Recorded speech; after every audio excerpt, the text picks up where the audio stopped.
오늘 하나님의 말씀 구약성경 사무엘하 23장입니다. 구약성경 503면 되겠습니다.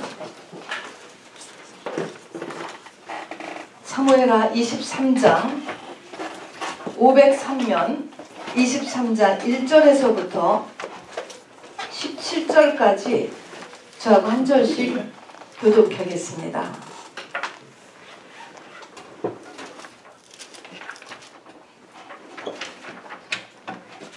사무엘하 23장 1절입니다.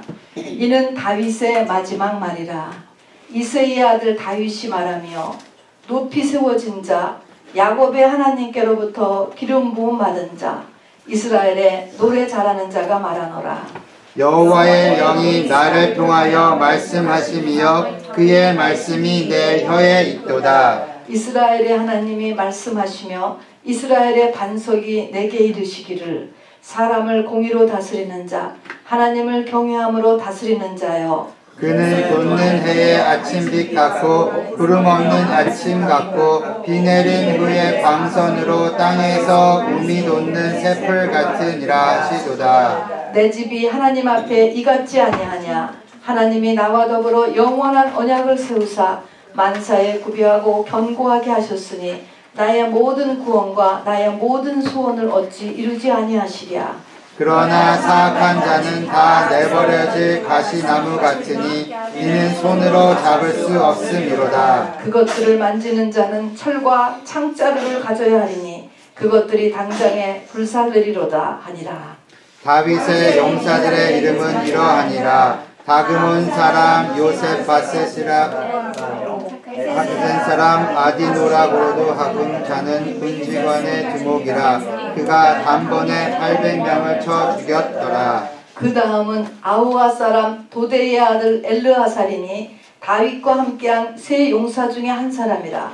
블레셋 사람들이 싸우려고 거기에 모임에 이스라엘 사람들이 물러간지라. 세 용사가 싸움을 도두고 그가 나가서 손이 피곤하여 그의 손이 칼에 붓기까지 블레셋 사람을 치니라. 그날에 여호와께서 크게 이기게 하셨으므로 백성들은 돌아와 그의 뒤를 따라가며 노략할 뿐이었더라. 그 다음은 하랄 사람 아게의 아들 삼마라 블레셋 사람들이 사기가 올라 거기 녹두나무가 가득한 한쪽 밭에 모임에 백성들은 블레셋 사람들 앞에서 도망하되 그는 그 발 가운데 서서 나가 블레셋 사람들을 친지라. 여호와께서 큰 구원을 이루시니라. 또 30두목 중 세 사람이 곡식 빌 때에 아둘람굴에 내려가 다윗에게 나아갔는데 때 블레셋 사람의 한 무리가 르바임 골짜기에 진쳤더라.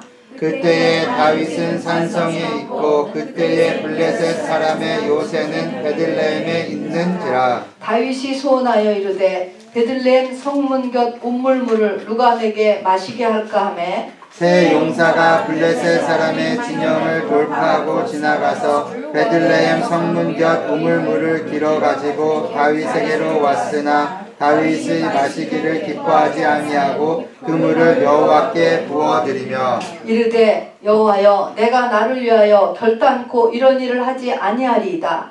이는 목숨을 걸고 갔던 사람들의 피가 아니니까 하고 마시기를 즐겨하지 아니하니라.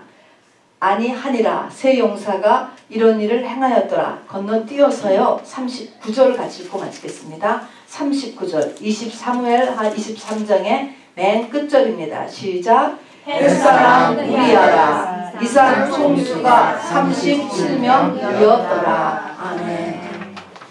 여러분 오늘 말씀을 보면서요 반드시 하나님께서 나에게 하시는 말씀을 영혼으로 들으실 수 있으셔야만 됩니다. 아멘. 분명히 있을 것입니다 여러분. 그래서 내 영에 하시는 하나님의 말씀을 꼭 잡도록 하시기 바랍니다. 그리고 말씀을 통하여서 오늘도 내 죄와 더러움이 씻겨나가줘야 되고 또 말씀을 통하여서 내 영혼이 힘을 얻음으로 인하여서 결국 내 영혼의 성장이 일어나야만 합니다. 아멘. 그러므로 인하여서 나를 묶었던 모든 막힘이 올무가 바로 파쇄되는 그런 일이 일어나야만 합니다. 우리 프리즘을 받으셨죠? 사람이 임종에 가까우면 항상 두 가지를 회상한다고 해요. 임종이 아니고서도요. 우리가 지금 한 해를 마무리하면서 똑같이 이 일을 할 수 있기를 바랍니다. 하나는 모든 하나님의 사람은 하나님과 자기와의 관계를 쭉 돌아보게 된대요. 그리고 또 하나는 자기 평생을 스쳐간 사람들을 생각하게 된대요. 요 두 가지죠. 그래서 모든 사람들은 그렇게 하는데 하나님을 믿지 않는 사람들은 아마 첫 번째 부분은 없겠죠. 하나님과 나와의 관계는 없고 그 대신에 자기의 평생에 스쳐갔던 많은 사람들에 대해서는 반드시 사람이 생각을 하게 된다고 합니다. 오늘 이 사무엘하 23장이 제목에 있는 대로 다윗의 마지막 말입니다. 다윗의 마지막 말. 역시 앞부분은 하나님과 다윗과의 관계를 돌아봤고 뒷부분 8절부터는 다윗의 용사, 다윗 왕조를 이뤘던 37명의 사람에 대해서 쭉 써놓고 계십니다. 이것은 우리 바울께서도 마찬가지고요. 정말 사람이 똑같은 것 같아요. 저희 어머님도 돌아가실 때 보니까 꼭 그러시더라고요. 그러니까 뭐 알아서 그런 게 아니고 저절로 영의 흐름이 그렇게 되는 것 같아요. 하나님을 생각하고 두 번째는 사람에 대해서 쭉 생각을 하고 그렇게 하시는 것 같아요. 자, 그래서 이제 앞부분은 하나님과의 관계에 대해서 우리가 한번 말씀을 나눴습니다. 오늘은 주로 뒷부분에 다윗의 왕조를 이루었던 다윗의 용사들에 대해서 다윗이 회고한 이 내용을 우리 같이 찾아보려고 합니다. 어쨌든 임종이 가까웠을 때의 다윗의 회고 그리고 감사가 사무엘하 23장입니다. 왜 특별히 우리에게 다윗이 중요할까요? 왜 다윗이 중요하죠? 다윗이 차지하는 위치 밑줄에다가 여러분이 이제 좀 써보셔야 됩니다. 여러분의 영혼에 이것을 받으시지만 그냥 한 번 더 확인하는 의미에서 쓰는 것이에요. 한번 써보시고 또 언젠가 한번 이거 프린트를 봤을 때 잃어버렸던 것을 혹시라도 확인할 수 있을까 해서 한번 이렇게 프린트를 만들어 본 것입니다. 우리에게 다윗이 중요한 이유는 뭐죠? 다윗은 신부의 모형이기 때문에 그렇습니다. 그래서 아브라함과 다윗의 후손 예수 그리스도의 세계다. 마태복음 1장 신약은 그렇게 시작하거든요. 아브라함은 믿음의 조상이에요.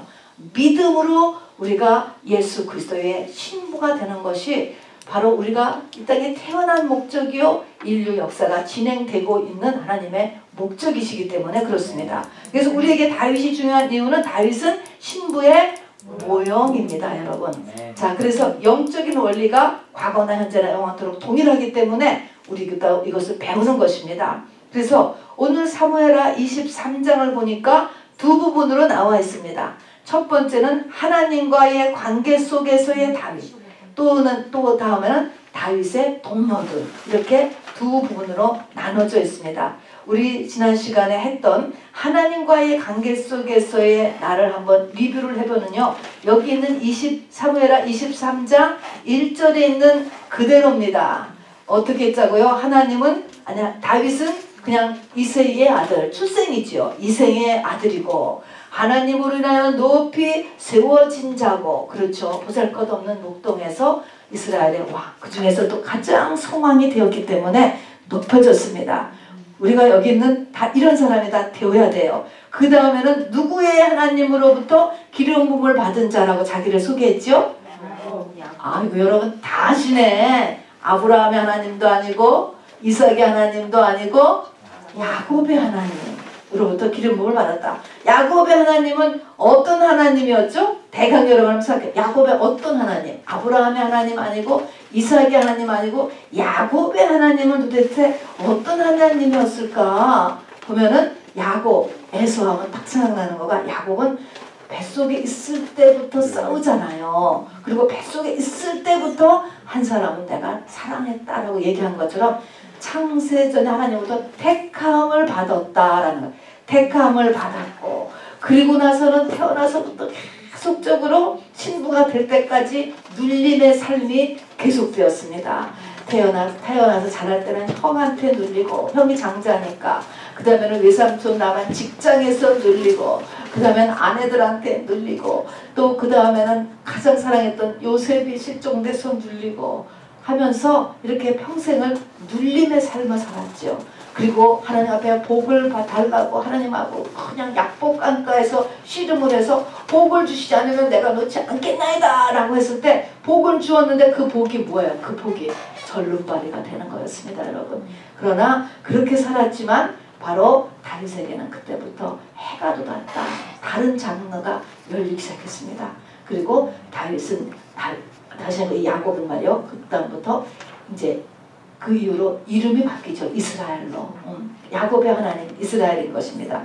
평생을 쫓아다니면서 속사람을 성장시켜서 예수님의 신부로 만드는 것이 야곱의 하나님이에요, 여러분. 그 하나님이 저와 여러분도 똑같이 역사할 것입니다. 그 야곱의 하나님으로부터 기름을 받았다라고 했습니다. 그리고 이스라엘의 뭐 하는 자였죠? 노래 잘하는 자예요. 노래 잘하는. 이때 이스라엘의 노래, 세상 노래 잘하는 자가 아니고요. 이스라엘의 노래니까 뭐예요? 찬양을 아주 사랑했던 사람이었다라고 자기의 4가지 아이덴티티를 이렇게 했습니다. 자, 근데 그리고 이제 우리가 본격적으로 지난 주일에 이렇게 영원한 왕이 신부거든요. 이렇게 영원한 왕으로서의 준비가 인생의 어느 시점부터 본격적으로 딱 시작되는 때가 있어요. 그게 어느 때부터였다고 했죠, 다윗이? 아둘람 동굴 때부터였어요. 본격적으로. 물론 창세 전에 하나님 앞으로 이렇게 하나님으로부터 선택을 받았지만 인생의 어느 시점부터 딱 시작되는 거예요. 그게 아둘람 동굴 시절입니다. 자, 아둘람 동굴인데 아둘람 동굴 시절은 어떤 환경이냐? 한마디로 이 아둘람 동굴은 어떤 시점이라고 그랬죠? 아둘람 동굴 시절은 거기에 대해서 제가 힌트를 드렸습니다. 사무엘상 20장 3절에 나와 죽음 사이는 한 걸음뿐이라 다윗이 이렇게 고백했어요. 계속 사울왕의 죽이려고 하는 이 사울왕에서 쫓겨다니던 광야를 쫓겨다니던 이 시절이거든요. 또 살기 위해서 별수를 다 써봤던 때. 그래서 한마디로 사망 권세가 역사하는 때예요. 죽음이 왔다 갔다 하는 거예요. 이 땅의 모든 힘든 것들은 다 사망 권세에서 나요. 그래서 사망 권세가 역사하는 환경이 아둘람 동굴 시절이에요. 그런 때에 돌입했습니다. 근데 그 아둘람 동굴에는 이 다윗이 글로 숨어 들어갔는데 하나님께서 다윗을 혼자 두시지 아니하시고 환난당한 자, 원통한 자, 빚진 자들을 거의 400명을 보내주셨어요. 그 뒤에 이것은 600명이 또 됩니다. 이렇게 다윗은 이제 모여들어서 다윗이 이제 깨달았죠. 그들이 이제 리더가 되었습니다. 근데 그들에게 다윗은 무엇을 첫 번째로 가르쳤죠? 직업교육? 아니에요. 싸마는 법? 아니에요. 뭐 가르치는지 아세요? 하나님 경외부터 가르쳤다 그랬습니다. 하나님 경외. 놀라운 거죠. 어떻게 이런 홈리스 피플들에게 같은 사람들에게 하나님 경외부터 가르칠 수 있었을까? 놀라운 것입니다. 그리고 이들이 나중에 다윗 왕국의 참모진이 됩니다. 참모진이 돼요. 몇 명, 여기서 시작할 때 성경은 몇 명 있었다고 그랬죠? 400명이에요. 근데 우리 아까 읽은 거 보니까요. 23장 끝에 보면 다윗의 참모진을 다윗이 지금 몇 명으로 얘기합니까? 햇사람 우리아까지 합해가지고 이상 총수가 37명. 여러분 여기서 우리가 첫 번째로 정신을 번쩍 차려야 되는 게 있어요. 하나님께서 이렇게 아둘람 동굴로 400명, 그 다음에 600명가량의 사람을 모아서 하나님 경외를 교육시켰지만 나중에 신부가 되는 사람이 얼마가 됐습니까? 37명이다. 이렇게 보면 되는 것입니다. 자, 그래서 우리 아까도 기도한 것처럼 이기는 자가 된다. 누구에게 달렸다? 나에게 달렸다. 환난당하고 원통하고 빚을 졌다라고 해서 되는 것이 아니고요. 하나님 교회를 내가 경외하는 걸 배웠다고만 해서 되는 게 아니에요, 여러분. 배운 거하고 그리고 나에게 고난이 온 거하고 그것을 가지고 내가 하나님 앞에 어떻게 나가느냐의 이게 차이가 일어나는 것입니다. 내 악에 달린 거예요. 내 악에. 자, 그래서 그 다음에 그 블랙 네모를 보세요. 다윗이 이 아둘람 동굴 시절을 승리로 졸업할 수 있었던 가장 큰 힘이 무엇일까? 그랬죠. 아까도 있지만 이 거기에 모여든 400명도요 37명만이 다윗 왕조의 스태프로 올라가서 끝을 맺은 것입니다. 나머지 다 떨어져 나갔잖아요. 다윗이 우선 다윗부터가 이 아둘람 동물설 이렇게 사망 권세가 역사하는 이 10여 년의 시절을 승리로 그냥 지나가는 게 아니고 승리로 졸업할 수 있었던 가장 큰 힘의 무엇일까? 이게 시편 142편의 가장 중요한 주제라고 했는데 기도인데 어떤 기도? 토하는 기도. 토하는 기도를 할 수 있어요. 토하는 기도. 오늘도 토하는 기도를 우리가 훈련하려고 하는 거예요. 토하는 기도라는 것은 내가 그 문제에서 떨어질 수 있는 거예요. 우리가 그 문제가 항상 잡혀 있잖아요. 그 문제가 마음에서 떨어지지 않잖아요. 근데 그 문제가 토한다는 것은 다 토해내가지고 시원하다. 그런 것처럼 이 내가 그 문제에서 뛸 수 있는 거.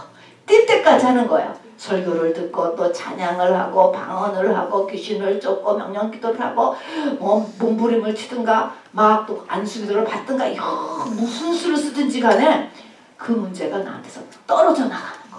이것이 우리가 늘 얘기하듯이 풍랑이 막 있는데 이 풍랑을 안 봤을 때는 무리를 걷잖아요. 풍랑을 보는 순간 그리고 오래 보는 순간에 그대로 빠지잖아요. 그러니까 우리가 여기서 눈을 뜰 수 있어야 된다고. 지금 나를 누르고 있는 문제가 있다고요. 이 문제에서 성령의 힘으로 내가 여기서 떨어져 나오는 것. 그래서 노뱀을 바라볼 수 있어야 되거든요. 그런 것처럼 이것이 토하는 기도예요. 이것이 하루이치면 안 되는 거예요. 다윗이 태어나서부터 지금 아둘람굴에 갈 때까지 다윗이 이것이 거의 다 되어 있었습니다. 다윗은. 그래서 이 토하는 기도를 가지고 다윗이 살아날 수가 있었습니다.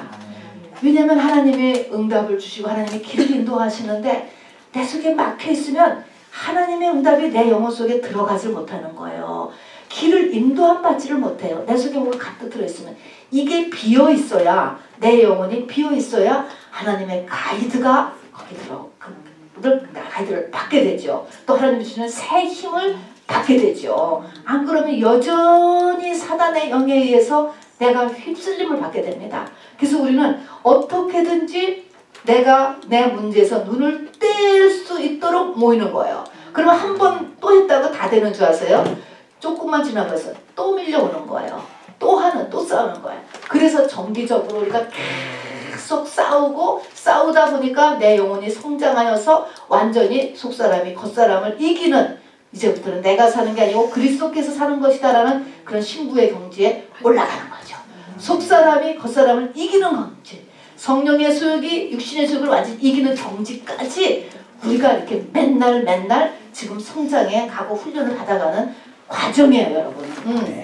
그래서 얼마나 이것이 예배를 나오는 것이 내 삶과 내 주변의 삶에 얼마나 사실 귀중한 건지 몰라요, 여러분. 이거는 딴 것으로 대처할 수가 없어요. 이렇게 되는 것은요. 자, 그래서 토하는 기도를 할 수 있어야 된다, 여러분. 이게 중요한 메시지였습니다. 자, 그것을 우리가 이제 했고요. 이제는 다윗이 또 역시 임종이 가까우면서 사람들을 회상했어요. 자, 회상한 거에 대한 내용입니다. 첫 번째 보니까 한번 같이 읽어볼까요? 시작. 아둘람 동굴에 총 400에서 600명 가운데 몇 명? 37명의 이름만이 다윗의 참모진으로 기록되어 있습니다. 자, 내 삶에서 내가 환난을 당했고 원통해요. 빚졌어요. 그래서 내가 아둘람굴에 인도되었다 할지라도 아둘람굴에 인도되었다라는 것은 하나님의 인도함으로 이 다윗이 있는 곳에 사람들 다 모아준 거예요. 다 이게 하나님의 인도함으로 간 것입니다, 여러분. 그러니까 내가 어떻게 이런 어려운 일을 인생에 당해서 교회로 인도함을 되었다 할지라도 아둘람굴에 인도되었다 할지라도 믿음의 승리에 오른 사람은 37명 뿐이에요. 그래서 여기서 중대한 의미가 첫 번째로 있는 것입니다. 오늘 이 다윗의 용사들에 관한 메시지의 첫 번째는 항상 다윗이 잘났다는 게 아니라 우리한테 하는 마사지거든요. 항상 성경은요. 나에게 뭐를 얘기하는 거냐. 계시록 2장 3장에서도 모든 교회 하신 하나님의 동일한 말씀 한 가지가 있잖아요. 이기는 자가 되라. 이기는 자. 이기지 않으면 아무것도 아닌 거예요, 여러분. 이기는 자가 되라. 자, 그래서 내가 고난을 평생에서 많이 당했다고 그게 장차 비교할 수 없는 영경으로 바뀌어주는 게 아니에요. 고난만 많이 당했다고 바뀌어주는 것도 아니고 좋은 하나님의 말씀을 많이 알고 지식적으로 간직하고 있다고도 되는 것이 아니에요. 그것이 지식의 문제가 아닌 것입니다. 여러분, 하나님 교회를 다윗이 아무리 가르쳤어도 다하고 상관이 없어. 그 일이 그렇게 받아들인다면 여기에 37명의 명단에 들어가지 못했을 것입니다. 여러분. 자, 그래서 이기는 자가 돼야 돼요. 여러분. 자, 그래서 환난당한 자, 원통한 자, 빚진 자들의 이 사람들은 다 이런 사람들이 이제 그동안에 하나님 교회를 배우면서 여기서 만들어진 사람의 모습을 이제 지금 육의 모습으로 이제 적어놨습니다. 이제 그 중에요. 이름을 적었으니까 여러분이 그거를 보고 이 사람들이 어떻게 되었는가 라는 걸 한번 적어보세요. 맨 처음에 8절에 보니까 요셉 밧세밧, 이름도 참 길죠. 이런 사람인데 요셉 밧세밧이라고도 하는 이 밧세밧이라는 이 사람은 어떤 사람이냐면 단번에 800명을 쳐 죽였던 사람이에요. 일당천이죠. 여러분 이거 생각을 해보세요. 한 사람이 800명을 죽였다. 단번에 800명을 죽였다. 정말 굉장한 거죠. 굉장한 거예요. 자, 그러면 요셉 밧세밧이라고 하는 사람은 한 번에 800명을 죽였던 용사예요. 용사. 하나님 힘을 주셨어요. 그 다음에 보니까 엘르아살이라고 하는 사람은요. 엘르아살이 쭈루루 거쳐서 10절에 가서 보니까 엘르아살이라고 하는 사람은 그의 손이 칼에 붓기까지 블레셋 사람을 치니라. 그날에 여호와께서 크게 이기게 하셨으므로 백성들은 돌아와 그의 뒤를 따라가며 노력할 뿐이었더라. 앞을 그냥 확 다 이렇게 문을 연 사람인데 이 사람은 손이 칼에 붓기까지 싸웠다. 여러분 얼마나 칼을 꽉 쥐고 얼마나 긴장하고 싸웠으면 손이 칼에 붙어버렸다는 거야. 여러분 굉장한 열정 아니에요. 굉장한 열정. 너무나 얼마나 이게 막 연필을 주고 공부를 열심히 했으면 우리 현정자매님 연필이 안 떨어져야 돼. 손에서 안 떨어져야 돼. 진짜로 붙여가지고 떨어지면 안 떨어졌다는 거야. 안 떨어졌어. 이렇게 싸워놓고 나니까 그 뒤에 사람들은 그 뒤에 그냥 그 길 열어놓은 길 그냥 가기만 하면 됐다는 거예요. 그런 용사가 또 나왔어요. 그 다음에 이제 산마라고 하는 사람들은 사람들이에요. 산마라고 하는 사람은 블레셋 사람들이 사기가 충천하여서 막 다 모였는데 이 산마가 가서 그렇게 사기가 충천한 사람을 다 이겼다. 이렇게 써 있습니다. 아주 그냥 저쪽이 아주 굉장했는데 다 이겼다. 이게 지금 다윗이 회상하는 거예요.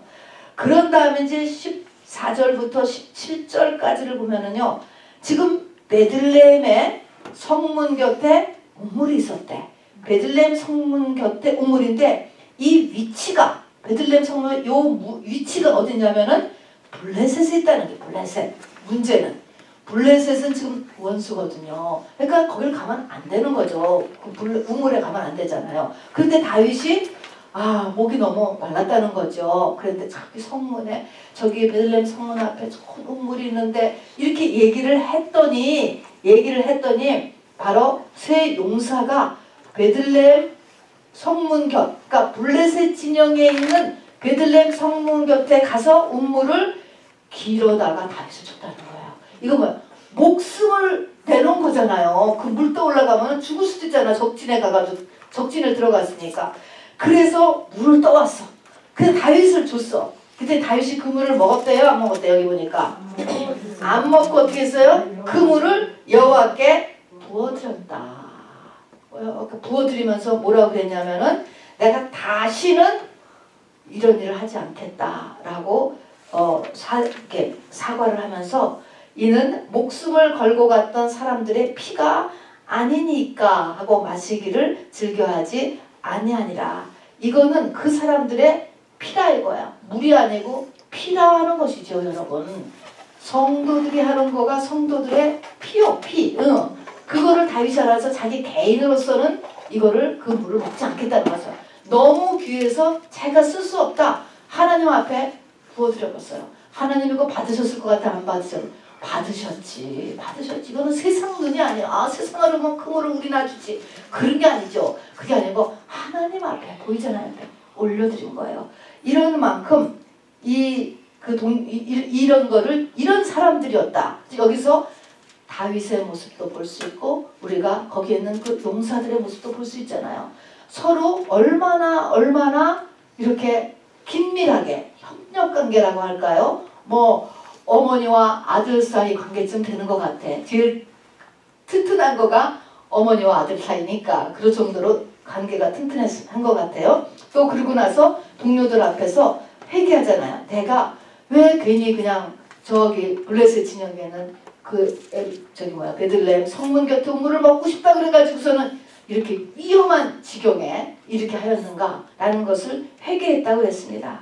자, 그 다음에 아비세라고 하는 사람은 300명, 이 사람도 혼자서 300명을 죽였대. 300명.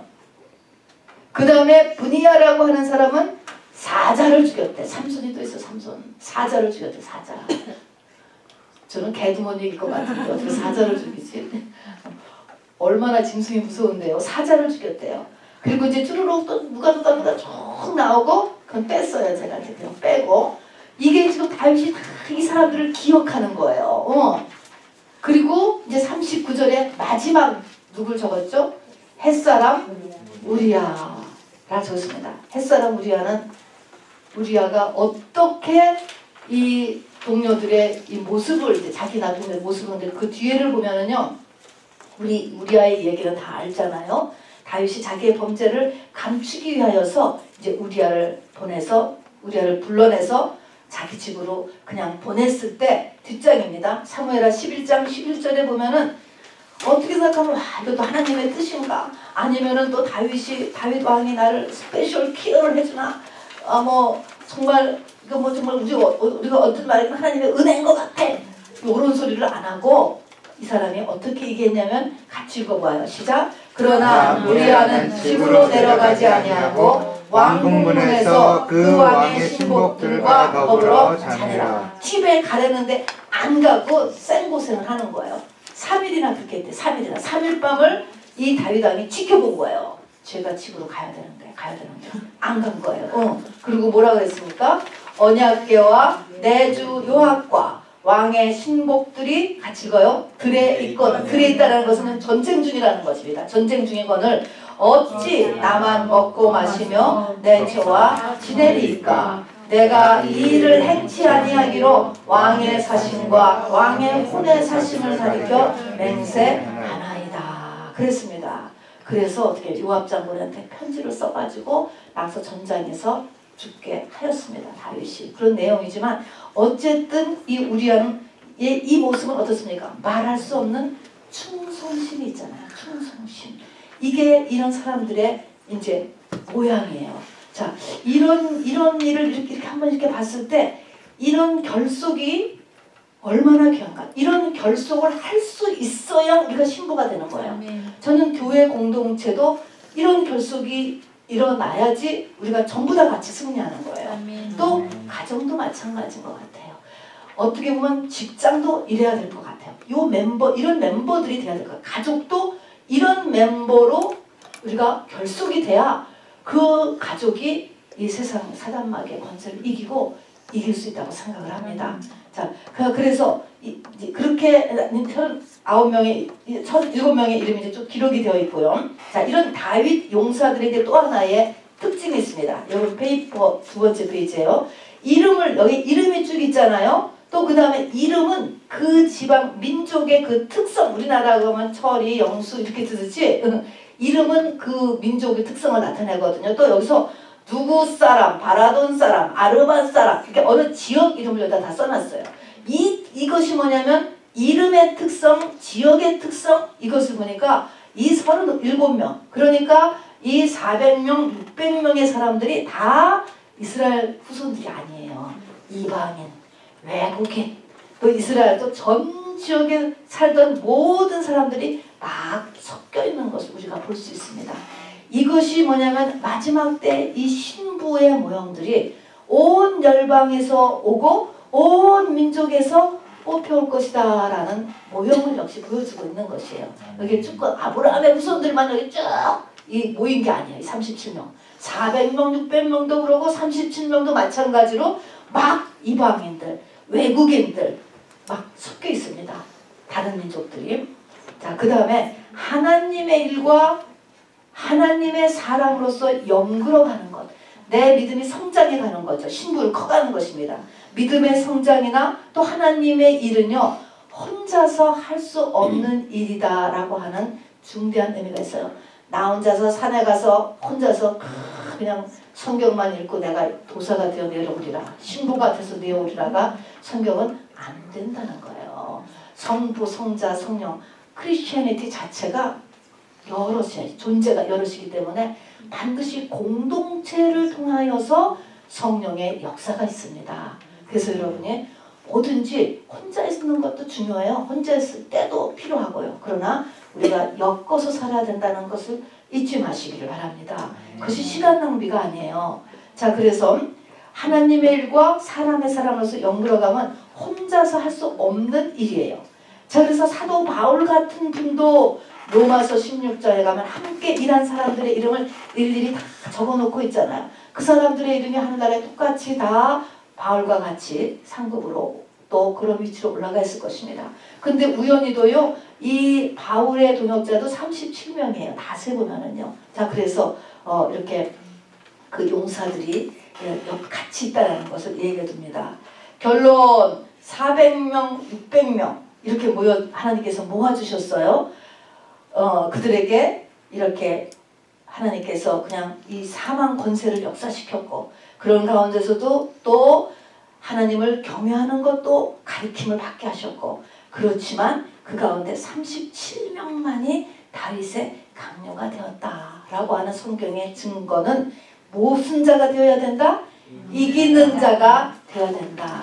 가만히 있어도 이기는 자가 돼요? 아니에요. 나의 의지가 들어가야 되는 거예요, 여러분.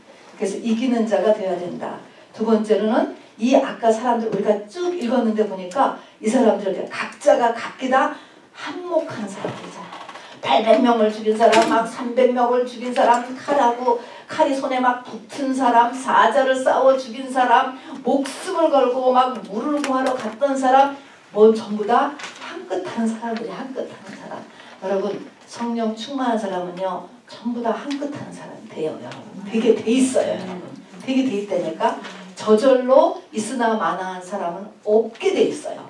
무슨 일이든지 잘하는 것이 있게 돼요. 그래서 하나님이 그렇게 만드셔. 있으나 마나한 사람들은 있으면 더 안 좋은 사람, 그런 사람은 없어. 하나님 성령 충만하다면 반드시 이렇게 되게 돼 있습니다. 자, 그래서 각기 한 몫을 하는 사람들로 훈련되어져요. 그거는 저절로.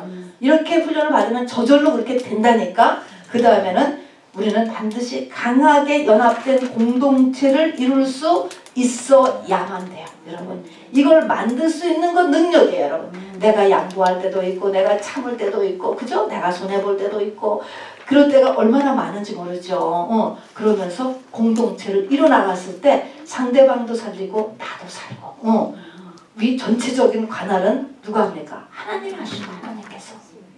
자, 이제 이렇게 해서 우리가 다윗의 마지막 말 또는 다윗의 마지막 회고 요걸 한번 살펴봤습니다.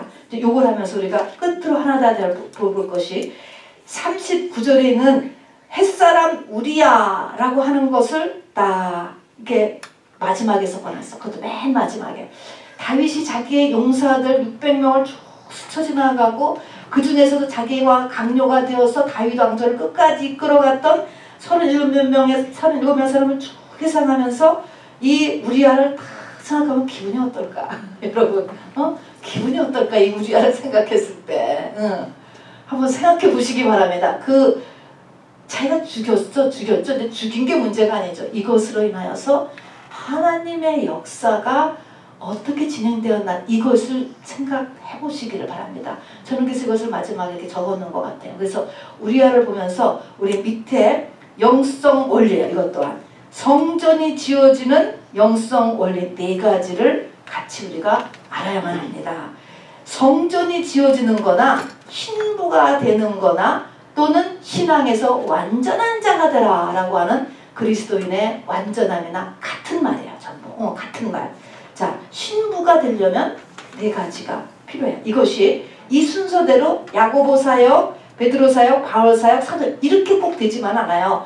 왔다 갔다 해요. 네 가지가 순서가 바뀔 수도 있고 이것이 같은 시역이 일어날 수도 있지만 반드시 요 네 가지의 사역이 일어나야만 신부가 돼요. 요 네 가지 사역이 있어야지만 여러분 그리스도인의 온전에 이르게 됩니다. 어쨌든 대강 이제 순서별로 그냥 한번 제가 이렇게 썼는데요. 신약 성경을 중심으로 본 네 종류의 사역. 야고보라고 하는 사람이 있습니다. 야고보. 야고보는 성경에는요. 야고보가 아주 흔한 이름이기 때문에 이름이 여러 명이 등장해요. 어떤 사람의 아버지도 야고보라고 나오고 굉장히 많이 나와요. 그런데 크게는 세 야고보가 있습니다. 알페오의 아들 야고보, 작은 야고보라고 하는 야고보, 또 세베대의 아들 요한의 형제 야고보, 예수의 동생 야고보. 요거는 이제 중요한 야고보들이에요. 세 야고보라고 하는 이름이 있는데 사도행전 12장 1절 2절에 보면은 첫 번째의 순교자 야고보가 있어요. 야고보서를 쓴 야고보는 예수님의 동생 야고보예요. 이 야고보는요 아무 하는 일도 없어. 그냥 죽었어. 예수 만나러 그냥 죽기밖에 안 했어요. 이거예요. 이게 뭐야? 피 흘리는 사역이에요. 피 흘리는 사역. 우리 속에. 이게 근데 이 피값이 있기 때문에 바로 그 뒤에 모든 일이 일어났어요. 아벨의 피값이 이 땅에 뿌려지면서 그 다음에 구원 사역이 이렇게 진행되듯이 이 피 뿌리는 사역이 있습니다. 그래서 사도행전 12장 1절 2절에 보면은 한번 어느 분 찾아서 읽어주세요. 사도행전 12장. 그때에 헤롯 왕이 손을 들어 교회 중에서 몇 사람을 해하려 하여 요한의 형제 야고보를 칼로 죽이니. 네, 그렇습니다. 첫 번째 순교자입니다. 자, 그래서 야고보의 사역은 피 흘리는 사역이에요. 그래서 이거를 보고 우리가 잘 생각해야 돼요. 아니, 저 사람은 뭐를 잘못해서 저렇게 억울하게 죽었지. 그렇게 계산을 못하니까 그렇게 당했지. 저러니까 돈을 다 날렸지. 저러니까 병에 들었지. 이렇게만은 다 얘기할 수 없어. 피 흘리는 사역에서 굉장히 그 집안을 일으켜 세우기 위해서, 그 가문을 일으켜 세우기 위해서, 또 뭐 교회도 마찬가지, 나라도 마찬가지, 민족도 마찬가지. 그거에 의인의 피를 먼저 뿌려야 돼요. 믿는 사람의 피죠. 그래서 이 피 뿌리는 사역을 했는데 성경에 보면은 이 하나님의 신부들이요 항상 증인의 숫자인 두 피를 받아요. 두 피. 그래서 다윗이 될 수 있었던 것에 두 의인의 피가 뿌려졌다라고 보죠. 자, 누구하고 누구의 피가 뿌려졌을 것 같아? 의인의 피, 우리아의 피예요. 그래서 의인이라고 하는 의인 우리아다. 또 어디에서는 선지자다. 또 이렇게도 얘기를 해요. 그래서 어쨌든 마태복음 1장에 보면은 밧세바의 그 남편, 그러니까는 밧세바를 에서 난 아들을 솔로몬을 우리아의 아내에게서 낳았다. 이렇게 했잖아요. 사실은 그 솔로몬을 낳은 그 밧세바는 당시에 다윗의 아내가 되었죠. 근데 다윗의 아내라고 하지 않고 우리아의 아내에게서 낳았다. 그래서 그 마태복음 1장에 귀한 그 예수 그리스도의 그 족보에 우리아라고 하는 이름을 집어넣은 것입니다, 여러분. 의인의 억울한 죽음이죠, 그야말로. 근데 이런 억울한 일이 지금도 똑같이 일어나요, 여러분. 꼭 죽음 아니고서도요, 이런 억울하게 피 뿌리는 일, 이것을 잘 봐야 돼. 그러면 그 억울한 일 다음에 여러분 좋은 일이 일어난다는 것을 아셔야 돼. 이렇게 시간 두면요, 그 뒤로 일이 펴지는 거예요, 펴져. 죽으라고 안 믿던 사람이 믿음을 받아들여, 여러분. 그런 건 다 피값이 뿌려져서 그런 거야, 피값이. 자, 그래서 이 우리야, 그러니까는 다윗이 이거를 썼을 때 가장 귀한 사람, 억울하게 자기에 의해서 죽었지만 그거 아니고도 다윗이 사람을 많이 죽였죠. 그렇지만 의인으로서 내가 믿음의 고지에 오르기까지 희생된, 하나님에서 택정된 사람으로서의 우리아를 기억하고 쓰지 않았을까, 저는 그렇게 생각이 돼요. 그래서 우리아를 다윗의 그 그 37명의 족보에 넣습니다. 그래서 이렇게 피 흘리는 사역이 첫 번째입니다. 자, 그래서 야고보의 사역 알표에 쭉 하시고요. 그 다음에 다윗이 영원한 왕이 되기에 피값을 뿌려준 두 의인이 있는데 한 사람은 햇사람 우리야고요. 또 하나는 누구죠? 죽은 아들이죠. 아들. 다윗과 밧세바 사이에서 났으나 다윗의 금식기도에도 불구하고 곧 죽게 된 첫 아들이죠. 다윗, 밧세바 다 믿는 자들이고 다윗이 특별히 또 이 아들을 위해서 금식기도를 함으로 인해서 이 아들을 뱃속에 금방 난 아이지만 아주 푸하게 저는 만들었을 것 같아요. 그래서 하나님이 받으셨을 것 같아요. 그래서 죽었습니다.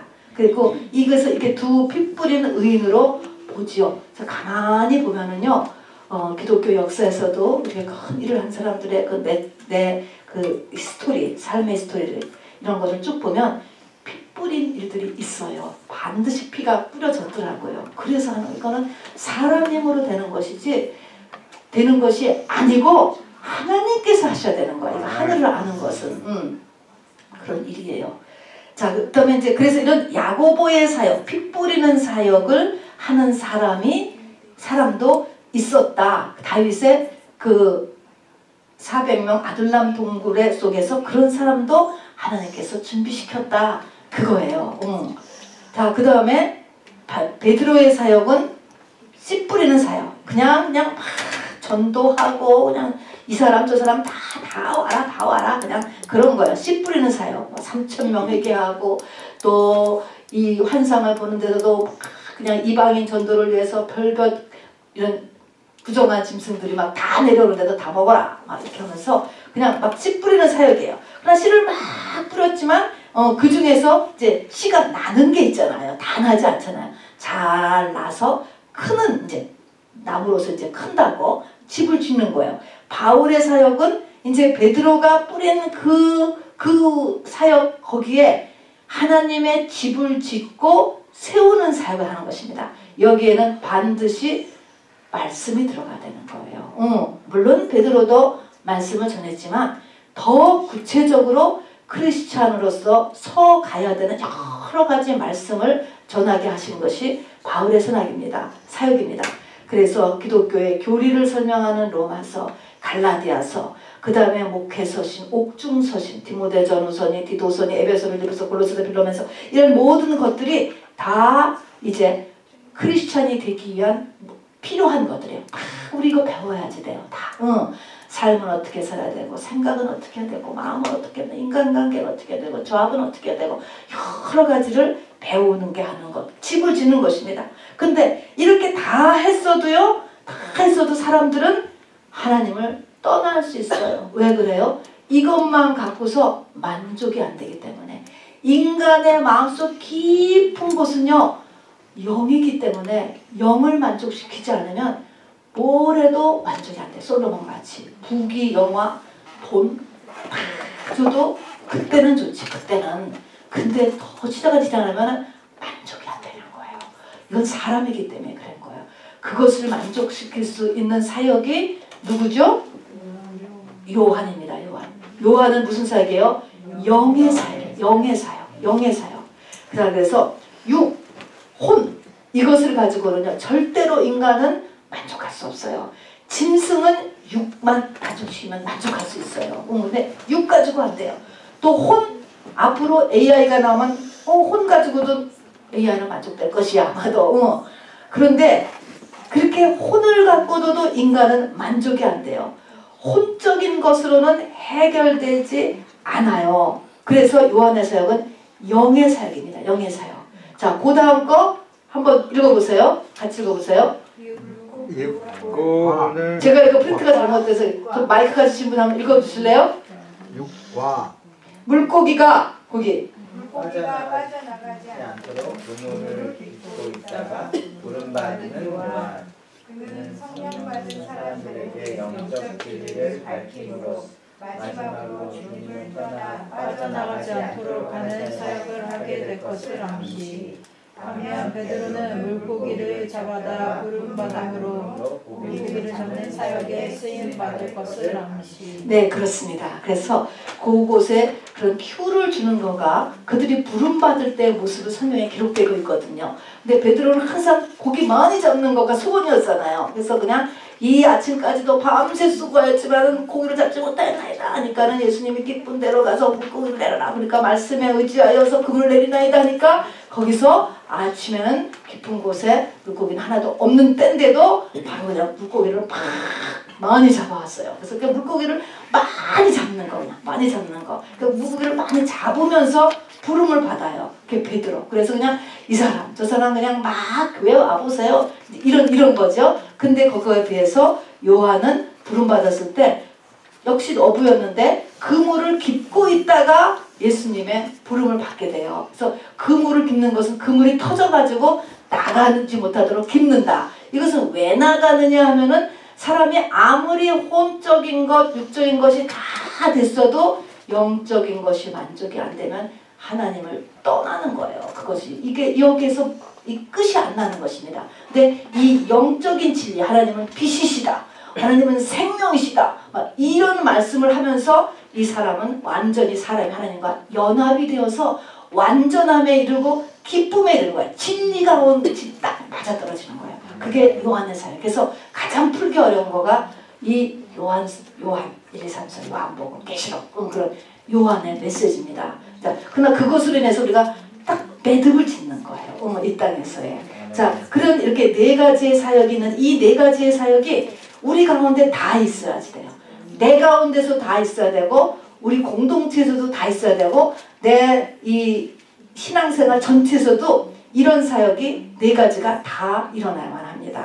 그러니까 어떤 사람은 베드로, 야고보 같은 사역을 하고 어떤 사람은 베드로 같은 사역을 하고 어떤 사람은 바울 같은 사역, 어떤 사람은 사도 요한 같은 사역을 하고 이런 것들을 내가 다 같이 먹어야지 된다라는 것을 이야기를 합니다. 아멘이죠? 네. 우리 이 시간에 이제 찬양 올리고요. 오늘 말씀 가운데서 하나님은 나에게 어떤 부분을 지금 말씀해 주시는가라는 걸 잘 붙잡으셔야지 돼요, 여러분. 그래서 그것을 위하여서 오늘 30분